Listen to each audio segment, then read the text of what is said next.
ॐ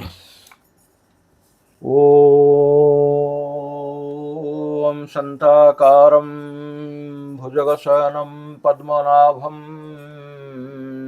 सुरेशं विश्वाधारं गगनसदृशं मेघवर्णं शुभांगं लक्ष्मीकान्तं कमलनयनं योगिभिर्ध्यानगम्यं वन्दे विष्णुं भवभयहरं सर्वलोकैकनाथं ॐ जं ब्रह्मा वरुणेन्द्र रुद्रमरुताः स्तुन्वन्ति दिव्यैस्तवैः वेदैः सङ्गक्रमोपनिषदैः गायन्ति जं सामगाः ध्यानावस्थितं तद्गतेन मनसा पश्यन्ति जं योगिनः यस्यान्तं न विदुः सुरासुरगणाः देवाय तस्मै नमः ॐ गीतासुगीतकर्तव्य किमन्यैः शस्त्रविस्तरैः जा स्वयं पद्मनाभस्य मुखपद्माद् विनिसृता समस्तंको शुभाभिनंदन। जय जगन्नाथ। श्रीमद् भगवद गीता 18 अध्याय विभाजित होइथिबा शास्त्र से भितर प्रथम अध्याय जार ना हूँ श्रीमद अर्जुन विषाद योग। यही अर्जुन विषाद योग आमे मुख्यतः देखा पाती धनुर्धारी अर्जुन, कपिध्वज स्वयं हनुमान जे कि श्रीकृष्णंकर रथ को एवं अर्जुनंकर रथ को जो रथ उपरे धनुर्धारी अर्जुन एवं जो रथ उपरे भगवान कृष्ण उपवेशन करथिले से रथ को सदा सुरक्षा प्रदान करिबा पई ध्वजारे रहिले सदा सर्वदा वीरत्वरे पूर्ण होइथिबा एवं चिरंजीवी होइथिबा केबे भी मृत्यु को स्पर्श न करिबार गुण जहांक निकट रे पूर्ण ही करी रहिथिला से होचंती पवन तनय संकट हरण स्वयं हनुमान। से हनुमान ध्वजारे रहिले सूचित करदेले जे सबकिछि परास्त हो जाई पारे किंतु अर्जुनंक रथर परास्त केबे हेले संभव हब नहीं। ये चिंताधारा जतले प्रकाशित होउची सेतेबेले श्रीमद् भगवद गीतार आरंभ श्लोक पाखरु शेष श्लोक पर्यंत जितेबाला आम दृष्टिपात करवा जितेबाला आम देखा प्रथम श्लोक पाखरु आरंभ करवा धृतराष्ट्र जो पचारि संजय को धर्म क्षेत्रे कुरुक्षेत्रे समवेताः जुजुत्सवः मामका पांडवाश्चैव किम कुर्वत संजय। जितेबाला पचारि ये युद्ध क्षेत्र में 100 भाई भितर सभा सान जी थे सर्वकनिष्ठ जी थे जहाँ ना हूँ जुजुत्सु तांकरी ना रे अन्य भाई मानू परिचित करने धृतराष्ट्र संजय को पचारुंट ये युद्ध क्षेत्र में जुजुत्सव माने युद्ध करने जो माने इच्छुक सदा प्रस्तुत है जो माने युद्ध क्षेत्र में उपस्थित अच्छा से माने कौन करने जाऊँच प्रसंग ये कहली युद्ध क्षेत्र शेष 700 श्लोकर शेष भगवान कृष्णंकर वक्तव्य संजय पार्टी जहाँ प्रकाश पाई संजय वक्तव्य जहाँ उपस्थापित होती संजय से स्पष्ट कर देती जत्र योगेश्वर कृष्ण जत्र पार्थ धनुर्धर अर्थात जो योगेश्वर कृष्ण जो रहती पृथांकर पुत्र पार्थ धनुर्धर जो रहती तत्र श्री विजया भूति ध्रुवा नीतिर्मतिर्मम अर्थात से मोर निश्चित मत जे से रथर केबे हेले परास्त हब नहीं।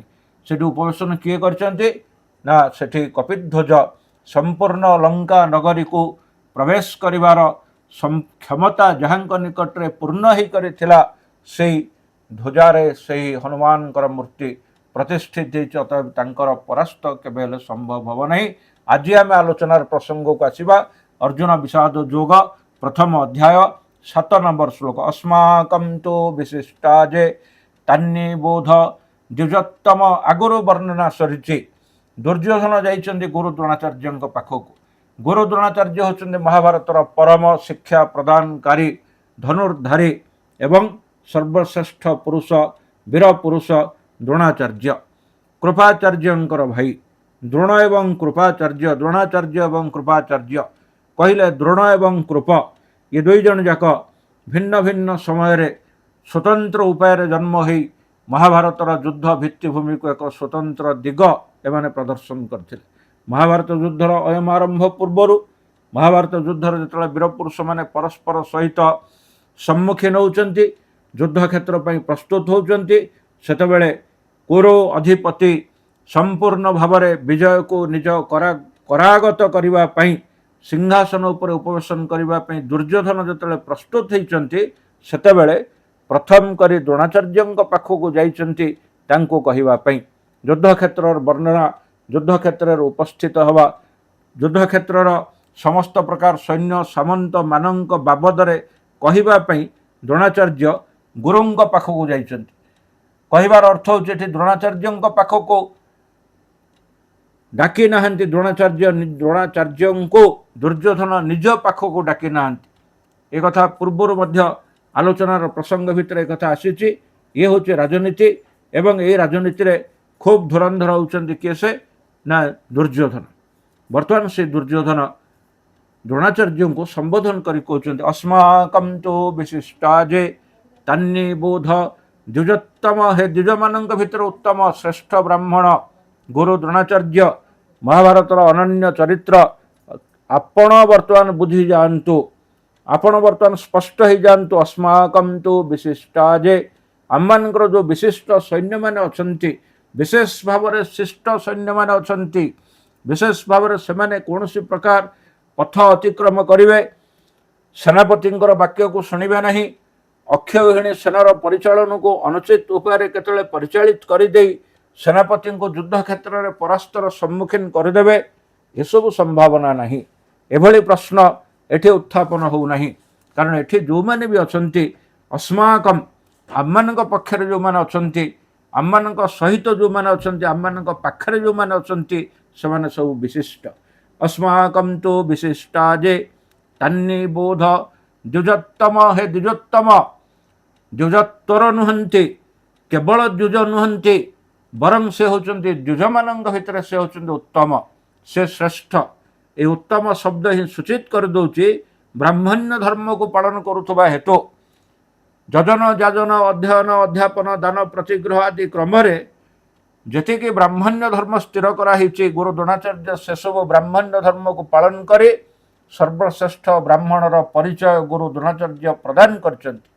ତେଣୁ ହେ ବ୍ରାହ୍ମଣ ଶ୍ରେଷ୍ଠ ଦ୍ୱିଜୋତ୍ତମ ଦ୍ରୋଣାଚାର୍ଯ୍ୟ ଏବଂ ମହାଭାରତ ଯୁଦ୍ଧର ଶ୍ରେଷ୍ଠ ସେନାପତିତ୍ୱର ଦାୟିତ୍ୱକୁ ଗ୍ରହଣ କରିଥିବା ପୁରୁଷ ଶ୍ରେଷ୍ଠ, ଆପଣ ବୁଝି ନିଅନ୍ତୁ, ଯେଉଁମାନେ ଆମ ସପକ୍ଷରେ ଅଛନ୍ତି, ଯେଉଁ ସୈନ୍ୟମାନେ ଆମ ପାଇଁ ଯୁଦ୍ଧ କରିବା ପାଇଁ ପ୍ରସ୍ତୁତ ହୋଇଛନ୍ତି, ସେମାନଙ୍କ ବାବଦରେ ଆପଣ ବୁଝି ନିଅନ୍ତୁ, ସେମାନେ ଏଠି କେହି ପ୍ରତ୍ୟାଖ୍ୟାନ କରିବା ପାଇଁ ଆସିନାହାନ୍ତି। ସେମାନେ ଏ ଯୁଦ୍ଧକ୍ଷେତ୍ରରୁ କେହି ପ୍ରତାରଣା କରିବେ ନାହିଁ। ଯୁଦ୍ଧକ୍ଷେତ୍ରର ବିଜୟ ହାସଲ ହେଲା ନହେଲା ପର୍ଯ୍ୟନ୍ତ ସେମାନେ କେହି ଯୁଦ୍ଧକ୍ଷେତ୍ରକୁ ପରିତ୍ୟାଗ କରିବେ ନାହିଁ। ନାୟକାଃ ମମ ସୈନ୍ୟସ୍ୟ ସଂଜ୍ଞାର୍ଥଂ ତାନ୍ ବ୍ରବୀମିତେ। ନାୟକାଃ ମମ ସୈନ୍ୟସ୍ୟ, ମୋର ସୈନ୍ୟବାହିନୀର ଯେଉଁମାନେ ଏଠି ନାୟକ ଅଛନ୍ତି, ଯେଉଁମାନେ ଏଠି ଧୁରନ୍ଧର ଅଛନ୍ତି, ଯେଉଁମାନେ ସୈନ୍ୟବାହିନୀକୁ ପରିଚାଳନା କରିବା ପାଇଁ ଯେଉଁମାନେ ପ୍ରସ୍ତୁତ ହୋଇକି ଅଛନ୍ତି, ସେମାନଙ୍କୁ ତୁମେ ପରିଚିତ ହେଇଯାଅ, ସେମାନଙ୍କୁ ତୁମେ ଗ୍ରହଣ କରିନିଅ, ସେମାନଙ୍କୁ ବୁଝିଯାଅ। ନାୟକାଃ ମମ ସୈନ୍ୟସ୍ୟ ସଂଜ୍ଞାର୍ଥଂ ତାନ୍ ବ୍ରବୀମିତେ, ଅର୍ଥାତ୍ ସେମାନଙ୍କର ସଂଜ୍ଞାକୁ ପରିଚିତ କରିବା ପାଇଁ ସେମାନଙ୍କୁ ଆପଣ ପରିଚିତ ହୁଅନ୍ତୁ, ସେମାନଙ୍କୁ ଆପଣ ଜାଣନ୍ତୁ, କେଉଁମାନେ ଏଠି ଉପସ୍ଥିତ ହୋଇଛନ୍ତି, କେଉଁମାନେ ଏ ଯୁଦ୍ଧ କ୍ଷେତ୍ରରେ ପହଞ୍ଚିଛନ୍ତି, ସେମାନଙ୍କୁ ଆପଣ ଭଲରେ ପରିଚିତ ହେଇଯାଆନ୍ତୁ, ଆପଣ ଜାଣି ନିଅନ୍ତୁ ଏବଂ ସେମାନେ ଏ ଯୁଦ୍ଧ କ୍ଷେତ୍ରରେ କେବେ ହେଲେ ସହଜରେ ଏ ଯୁଦ୍ଧ କ୍ଷେତ୍ରକୁ ପରିତ୍ୟାଗ କରି ଅନ୍ୟତ୍ର ଗମନ କରିବେ ନାହିଁ, ଏ ବିଶ୍ୱାସ ମୋ ମନ ଭିତରେ ଅଛି। ଏହା ଥିଲା ଦୁର୍ଯ୍ୟୋଧନଙ୍କର ବକ୍ତବ୍ୟ ଗୁରୁ ଦ୍ରୋଣାଚାର୍ଯ୍ୟଙ୍କ ପ୍ରତି। କାରଣ ଦ୍ରୋଣାଚାର୍ଯ୍ୟଙ୍କୁ ସିଏ ଶ୍ରେଷ୍ଠ ବ୍ରାହ୍ମଣ ବୋଲି ଘୋଷଣା କରୁଛନ୍ତି ଏବଂ ଏଠି ମଧ୍ୟ କହୁଛନ୍ତି ନାୟକାଃ ମମ ସୈନ୍ୟସ୍ୟ, ଅର୍ଥାତ୍ ଯେଉଁମାନେ ନାୟକମାନେ ଅଛନ୍ତି, ଯେଉଁ ସେନାପତିମାନେ ଅଛନ୍ତି, ଯୁଦ୍ଧକ୍ଷେତ୍ରରେ ଯେଉଁମାନେ ଦାୟିତ୍ୱ ନେଇଛନ୍ତି, ସେମାନେ ଆପଣଙ୍କ ପରିଚୟ ଭିତରେ ରହିବା ଦରକାର। କାରଣ ଆପଣ ମଧ୍ୟ ଯୁଦ୍ଧକ୍ଷେତ୍ରକୁ ପରିଚାଳନା କରିବା ପାଇଁ ଏଠି ଉପସ୍ଥିତ ହୋଇଛନ୍ତି, ଆପଣ କୌରବ ପକ୍ଷର ଦାୟିତ୍ୱ ନେଇଛନ୍ତି। ତେଣୁ ଆପଣଙ୍କର ବିନା ପରିଚୟରେ ଏ ଯୁଦ୍ଧ ପରିଚାଳିତ ହେବା ଉଚିତ ନୁହେଁ। ଏ କ୍ଷେତ୍ରରେ ଯଦି ତର୍ଜମା କରିବା ତାହେଲେ ଏତିକି ଅର୍ଥ ଏହା ଭିତରୁ ଆସି ପହଞ୍ଚିଯିବ, ଏତିକି ଅର୍ଥ ଉପସ୍ଥିତ ହୋଇଯିବ। ଦୁର୍ଯ୍ୟୋଧନ ମହା ଅଭିମାନୀ ହୋଇପାରନ୍ତି, ଦୁର୍ଯ୍ୟୋଧନ ଯୁଧିଷ୍ଠିରଙ୍କୁ କୁରୁକ୍ଷେତ୍ରରେ ପରାସ୍ତ କରିବାର ପ୍ରତିଜ୍ଞା ଗ୍ରହଣ କରିପାରନ୍ତି। ଦୁର୍ଯ୍ୟୋଧନ ଗାନ୍ଧାରୀଙ୍କ ନିକଟରୁ ଆଶୀର୍ବାଦ ନେଇ କୁରୁକ୍ଷେତ୍ର ଯୁଦ୍ଧଭୂମିକୁ ସମ୍ପୂର୍ଣ୍ଣ କରାଗତ କରିବାର ଆଶୀର୍ବାଦ ଲାଭ କରିବା ପାଇଁ ଗାନ୍ଧାରୀଙ୍କ ନିକଟରେ ପହଞ୍ଚି ପାରନ୍ତି। ଏବଂ ekatha ପ୍ରାର୍ଥନା କରିଥାନ୍ତି ଯେ ଗାନ୍ଧାରୀ ହେଉଛନ୍ତି ଶତପୁତ୍ରର ଜନନୀ। ଶତକେ ପୁତ୍ର ଜନନୀ ତୁହି ମା ଶ୍ରେଷ୍ଠ ଏଧରା ତଳେ, ତୁଆ ଦେଶେ ମାତ ବାନ୍ଧି ପାରିବୁ ଏତିନି ଭୁବନ ବଳେ। ଏ ତିନି ଭୁବନକୁ ଆମେ ବଳରେ ବାନ୍ଧିକି ନେଇ ଆସିବୁ। ଶତକେ ପୁତ୍ରର ଜନନୀ ଗାନ୍ଧାରୀ, ମୋତେ ଟିକେ ଆଶୀର୍ବାଦ ଦେଇଦିଅ। ମୁଁ ରାଜାର ମୁକୁଟ ପିନ୍ଧିବା ପାଇଁ ଚାହୁଁଛି କୁରୁକ୍ଷେତ୍ରରେ ଉପସ୍ଥିତ ହେଇକରି, ସେ ଆଶୀର୍ବାଦ ମୋତେ ଟିକେ ଦରକାର।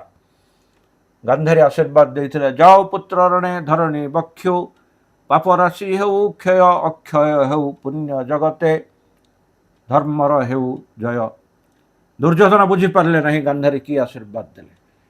ଗାନ୍ଧାରୀ ଆଶୀର୍ବାଦ ଦେଲେ କି ଅଭିଶାପ ଦେଲେ, କିନ୍ତୁ ଏ ସବୁ ପର ପ୍ରସଙ୍ଗର କଥା, ଅନ୍ୟ ଏକ ପ୍ରସଙ୍ଗର କଥା ଏସବୁ। କିନ୍ତୁ ଏତିକି ସେ ଗ୍ରହଣ କରିକି ଯାଇଥିଲେ ଯେ ଯାହା ହେଲେ ବି ଆଶୀର୍ବାଦ ଯାହା ହେଉନା କାହିଁକି, ଗାନ୍ଧାରୀଙ୍କର ଚିନ୍ତାଧାରାରେ ଯାହା ଥାଉନା କାହିଁକି, ଯୁଦ୍ଧ କ୍ଷେତ୍ରରେ ବିଜୟ ଲାଭ କରିବେ ଏବଂ ଫେରିବେ। ସେଥିପାଇଁ ଦ୍ରୋଣାଚାର୍ଯ୍ୟଙ୍କ ନିକଟରେ କୃତଜ୍ଞତା ସ୍ୱରୂପ ସେ ପ୍ରକାଶ କରୁଛନ୍ତି, ହେ ଗୁରୁଦେବ, ଆପଣ ଜାଣି ନିଅନ୍ତୁ, ପରିଚିତ ହେଇଯାଆନ୍ତୁ, ଯେଉଁମାନେ ମୋ ସପକ୍ଷରେ ଆଜି ଯୁଦ୍ଧ କରିବା ପାଇଁ ଉପସ୍ଥିତ ଅଛନ୍ତି, ସେହି ସୈନ୍ୟମାନଙ୍କର ପରିଚୟ ମଧ୍ୟ ଆପଣଙ୍କ ପାଖରେ ରହିବା ଦରକାର। କହିବାର ଅର୍ଥ ହେଉଛି, ସଂସ୍କୃତରେ କୁହାଯାଇଛି, ନହି ଅତିକ୍ରମଣୀୟା ନେହି ଶ୍ରେୟାଂସି। ଯାହାକୁ ଆମେ ଅର୍ଥ କଲେ, ଅନୁବାଦ କଲେ ଏଇ କଥା ହିଁ ଆସି ପହଞ୍ଚିବ ଯେ ଯେଉଁମାନେ ବଡ଼ ସେମାନଙ୍କୁ ଅତିକ୍ରମ କରାଯାଏ ନାହିଁ। ଚାहे ସେନାପତି ହୁଅନ୍ତୁ, ଶାସକ ହୁଅନ୍ତୁ, ଶିକ୍ଷକ ହୁଅନ୍ତୁ, ସେମାନଙ୍କୁ ସହଜରେ ଅତିକ୍ରମ କରିବା ଉଚିତ ନୁହେଁ।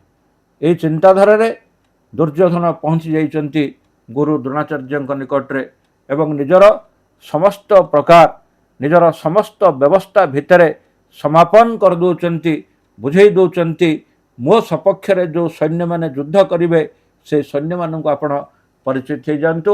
ଓମ୍ ତତ୍ସତ୍ ଇତି ଶ୍ରୀମଦ୍ଭଗବଦ୍ଗୀତାସୁ ଉପନିଷତ୍ସୁ ବ୍ରହ୍ମ ବିଦ୍ୟାୟାं ଯୋଗଶାସ୍ତ୍ରେ ଶ୍ରୀକୃଷ୍ଣ ଅର୍ଜୁନ ସମ୍ବାଦେ ଅର୍ଜୁନ ବିଷାଦ ଯୋगे ସପ୍ତମ ଶ୍ଲୋକସ୍ୟ ଅଧ୍ୟାପନಂ ପଠନಂ ପାଠନಂ ଶ୍ରବଣಂ ଶ୍ରାବଣಂ च समाप्तम्। ओम शांति ओम शांति ओम शांति ओम श्री परम ब्रह्मणे नमः। ओम श्री परमात्मने नमः। ओम श्री कृष्णाय नमः।